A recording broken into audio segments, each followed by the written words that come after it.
Hey guys, what's up and welcome back to the channel. In this video, we're going to be taking a look at the 50 cal 4-point racing harness seatbelts and a eBay harness bar, which I also like to call a brace bar. These harnesses come in two different width sizes, a 2-inch width and a 3-inch width. I chose a 2-inch width. The padding is substantial. It is very comfortable and sufficient. I figured that a 3-inch width would just be too hot here in South Florida. Now, I did end up keeping the factory seatbelts and I installed the factory seatbelts together with the 4-point harness so that we don't always have to use the harnesses and we can just be lazy sometimes. Now, looking back here at this bar, one thing I love about the 50 cal harnesses is that it doesn't have an extra 5 feet of strap that I have nothing to do with or anywhere to put. It just happened to be just the right length, and there's still plenty of adjustability when you're sitting in the driver's seat or passenger seat and you have the harness on. There's plenty of strap to either loosen or tighten, and I still have some room on the brace bar in the back as well.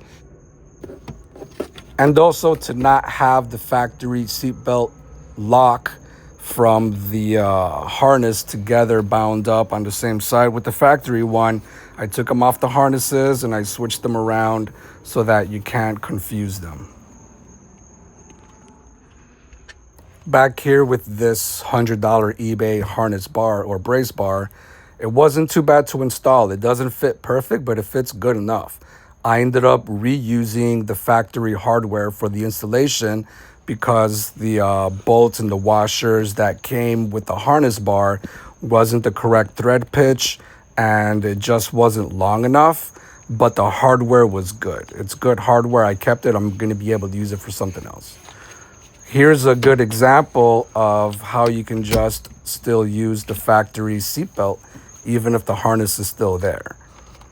Now I can go ahead and unbuckle the harness and throw it to the back just to not be sitting on it and be more comfortable.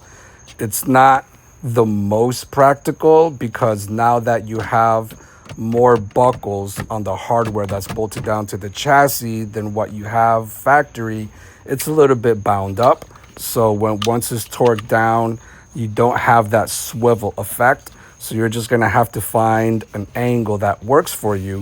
So what happens is when you try to throw this harness to the back, the swivel that where the buckle is that bolts down, like I said, it's not going to be able to swivel and just face towards the back to where you can just disguise and hide everything. Some of it is going to be sticking out in plain sight, but it's good enough for what it is. Anything that's performance or racing application prioritizes performance before comfort and what's style, so consider that.